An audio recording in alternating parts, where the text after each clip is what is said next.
आपण बरंच जरी वारी केली तर आपली वारीचा समजा पुढे कारण वारीचा आपल्या अर्थ लागत नाही नुसतं येणं झालं त्याचं नाव वारी नाही. वारीचा अर्थच वेगळा आहे. वारी म्हणजे काय, जन्माला आलेला जीव भगवंताकडे जाणं, भगवंतापाशी कायमचा राहणं, शेवटच्या श्वासापर्यंत भगवंताचं आपलं नातं टिकून ठेवणं, याला वारी लागते. महाराजांना पहिले विचार केला म्हणजे मी इथंच राहणार. बापाने विचार केला तर हिला सोडायचं कोणाकडे, बडव्याला विचार हो म्हणले तिला ठेवून घेता का, ते म्हणजे आमचीच आम्हाला जड झाली, तुमचं पुढचं आम्हाला बरोबर आहे का, एक पुढचं म्हणजे काय चेष्टा आहे का अजिबात नाही. मग म्हणले असं करा दाबुशीच्या आमच्या गावात आहे म्हणजे ती संबंध म्हणजे असं बेवर्षी होती संबंध कुठे गेले बघितलं दाबुशेटीच्या जवळ पाहिलं नामदेव मला तिथं लहान होते बसलेले ते आपले विचार मग ते बघितलं जरा पहिला. मग राजाने विचारलं राजाई तिला ठेवून घेते का, भांडी येते का कसं आहे, ती म्हणजे तुम्ही काय काळजी करू शकता सगळं काम करते. बघा देवासाठी काय म्हणले जनाबाई सगळी पदवीर काय तरी म्हणलं नाही, मी नगराध्यक्ष होते पंढरपूरची, भांडी घासते म्हणजे धुणं धुते सगळं शेण काय तुम्ही सांगाल ते सगळं काम करते, पण मला शर्मा जाते. त्याची सांगितलं बाई इथं शर्माची तशी घ्यायची नसती, कुणाला तर शरण यावं लागतं. मग तिनं म्हणली थांबा आठवडा मला वेळ द्या. आठवडाभर निरीक्षण केलं, जरा बाई लहान वयामध्ये नामदेव महाराजांना शरण आलं. आता मला सांगा नामयाची जणी म्हणूनच आपण का तिच्या बापाचं नाव टाकलं नाही बाबा बरंच नाव काय नाव म्हणजे जरा पाहिजे तिचा काय संबंध, काय संबंध नाही मला भाग्यामध्ये गुरुची प्राप्ती झालेला माणूस शिष्य जर असेल तर त्या गोष्टीचं आणि त्या वेळेचं सोनं केल्याशिवाय राहत नाही. जनाबाईनं त्यावेळेस नामदेव महाराजांना ओळखलं नसतं तर आज जनाबाईचं आदरानं नाव कोणी घेतलं नसतं आणि भगवंताच्या भक्तीमध्ये तिला कोणी सामावून घेतलं नसतं. ती जनाबाई ते काम करत असताना आपण 10 मिनिटं तर घरी जातो. प्रवीण महाराज 8 मिनिटं घरी जातात. बाबाकडे किती दिवस जातात सर तुम्ही, किती वेळा जातात बोलवतो मला नाही मग मला नाही चला बाई काय याचीच बसली आमच्या कसं काय करायचं आहे बरोबर आहे का. अहो शिष्याची सेवा सद्गुरू घेतच नसतात, त्या सेवेला कृपा कटाक्षाने पाहायचं असतं. महाराज माझ्या अक्षर परमात्म्यानं सुद्धा संदीपन ऋषीची इतकी सेवा केली आणि सेवा झाल्यामुळे गुरुदक्षिणा मागा मी म्हणजे मागण्याचा अधिकार मला नाही, माझ्या पत्नीला आहे. कारण का आश्रम चालवत असताना सगळा भार कोणाकडे स्त्रियांकडे. मला जरी लागत नसलं तर स्त्रीची आशा असेल तर मागितलं महाराज काय मागितलं माहिती आहे का, म्हणजे आता तू तर जाशील म्हणजे मी लढीवळपणानं सांभाळायचं कोणाला, तू होता तोपर्यंत मला काय वाटलं नाही, पण माझ्या मुलाचं काय महाराज किती इतिहास उतरला, स्वर्ग पाताळ नियम सगळं पाक फुटाळलं.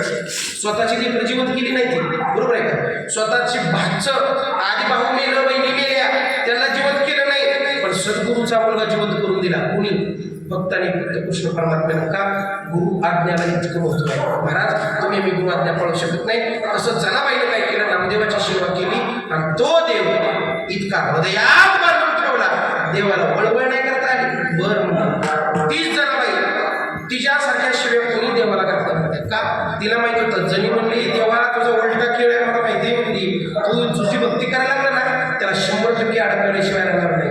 म्हणून शिष्य अडकू नये म्हणून सद्गुरूच्या सानिध्यात राहावं लागतं. आणि महाराज ते सानिध्य ज्याला भेटलं ना त्याला दुसरा देव नाही. कारण का महाराज म्हणतात सद्गुरू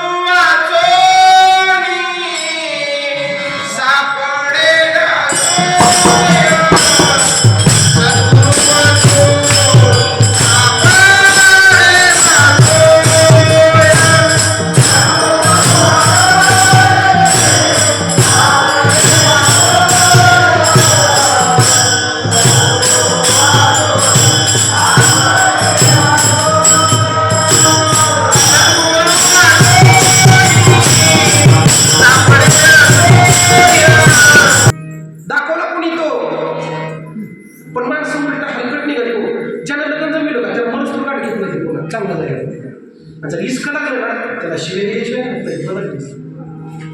सुदेव ब्राह्मणाची गाठ रुक्मिणी जर सणाला माहेर आली पळत जायची गाठ घ्यायची का तुमच्यामुळे भेटला बरं का, तुमच्यामुळे भेटला बरं ही काय करते मला जर म्हणते इथं बसून आमचे शिष्य करतो तुम्ही नाही तुम्ही सगळे चांगलाच आहे. आमचे शिष्य काय म्हणते महाराज येतो मी दर्शन बरंच काय म्हणणार लोक म्हणतात अरे आत्मदर्शन झाले जीवनाचा कार्याचा स्वरूप प्राप्त झाला तरी सुद्धा तुला अजून आठवण की देव कोण आहे.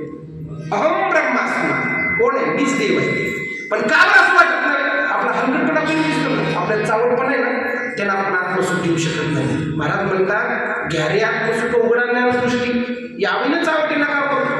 अरे दुसरं चावटपणा करायची गरज नाही तुम्हाला. ज्या वेळेस आपण पुढे लागचाल त्यावेळेस आपला हात धरणार आपल्या गुरुशिवाय दुसरं कोणी नाही महाराज.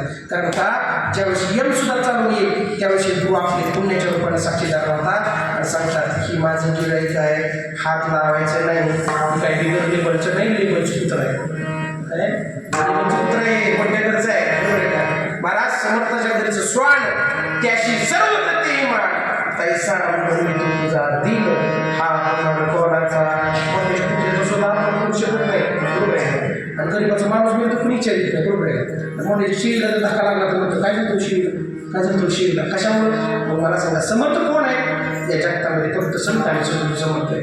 मग मला सांगायचं आहे काय माहिती आहे का, काय करावं लागतं बघा. आपण नुसतं शरण उपयोग होत नाही. शरण आल्यानंतर जोपर्यंत आपल्याला साक्षात्कार होत नाही तोपर्यंत आपल्या जीवनाची परिपूर्णता होत नाही. तुम्हाला माहित झालं देव कळायचं. देव कळण्यासाठी काय झालं, श्रवण झालं, कीर्तनात ऐकलं, देवाकडे जायचं आहे, देवाकडे जायचं आहे, वारी करायची आहे, तुम्ही निघालात महाराजांकडून. आता हे आल्याच्या नंतर झालं काय झालं, तुम्हाला ज्ञान झालं की देव इथे उभा राहिला, दर्शन पण झालं, पण सुख झालं का झालं. त्याचं कारण आहे बाह्य स्वरूपाचं काही जगात सत्य नाही. अंतरंगातून जोपर्यंत तुम्ही भगवंताला शरण येत नाही तोपर्यंत आपला अंतकरण जोपर्यंत बदलत नाही तोपर्यंत आपल्याला देव करणार नाही. एका माणसाला कळलं की जेवायला, माणसाला कळलं आता त्याला जेवायचं होतं, श्रवण झालं की त्याला इथे जेवण भेटतं, आलं पळत आल्याच्या नंतर महाराज श्रवण झालं म्हणून ते आलं. आल्याच्या नंतर पण त्याला बघितलं नव्हतं ना जेवायला बसलं. आता जेवायला बसायला ते बसलं तिथे कळलं बीत केलं जेवायला काय काय गुलाबजामुन लाडू चांगलं सगळं जेवढं पदार्थ आहे तेवढं थोडंसं सांगितलं घ्यायला वाटतं बरं झालं. पण ऐकलं बघितलं का नाही, त्याच्यामुळे त्याला खात्री वाटत होती. मला काय सांगा एवढं खोटं बोलत असेल तर जेव्हा काही ताटात एक एक पदार्थ यायला लागला आणि दिसायला लागला तेव्हा दर्शन झालं, ज्ञान झालं, श्रवण झालं, दर्शन झालं. पण सुख कधी झालं, संकल्प नको सोडला की इकडे बघायचा उचलावा म्हणायचा तर संकल्प सोडला नाही. जेव्हा संकल्प सोडला सगळं झालं, बाबा त्याला भेटलं मोठं झालं तर जेवण बाबा आता मात्र काय मस्त झालं. तसं सुख कधी झालं, खाल्ल्याच्या नंतर. तसं देव बघून नुसतं सुख होत नाही तर देव झाल्यानंतर जी अनुभूती आहे ती खरी सत्यता आहे आणि ती प्राप्त व्हावी म्हणून सद्गुरूबरोबर चालतात पंढरपूरला आलो. आणि त्या दिवसाचा शेवट म्हणजे काला. काला कुठल्या गोष्टीचा असतो, दोन पदार्थाचा. एक काय पदार्थ असतो आपल्याकडं, आपण दही पदार्थ काला करतो, भाकर आमटी काय असेल त्या दिवशी आपण केला बाजरीचा बाजरीचा काला केला. बरोबर आहे. अशी नुसती खता नसती का आपल्याला नसतात. दोन पदार्थ एकत्रित केल्याच्या नंतर ते पदार्थ काढून होतो. बघा आता मगापासून हिला आहे तर तो त्या कडक होत्याला आहे पण त्याच्यावर जीव बसलाय. बरोबर आहे. तसं जीव संसारात काय झालाय, लाही झालाय. तो जर परमार्थाला आला भक्तीच्या दह्यात, वैराग्याच्या दह्यात, ज्ञानाच्या दह्यात आणि सद्गुरूच्या सांगितल्याच्या दह्यात जर भिजला तर जीव काय होतो, शांत. म्हणून महाराज 3 प्रकारचा केला. एक कोणी केला, कृष्णाने केला. कशाचा काला केला, दही भाताचा. एक सद्गुरूने केला. कशाचा केला, जीवाशिवाचा ऐक्य काला केला.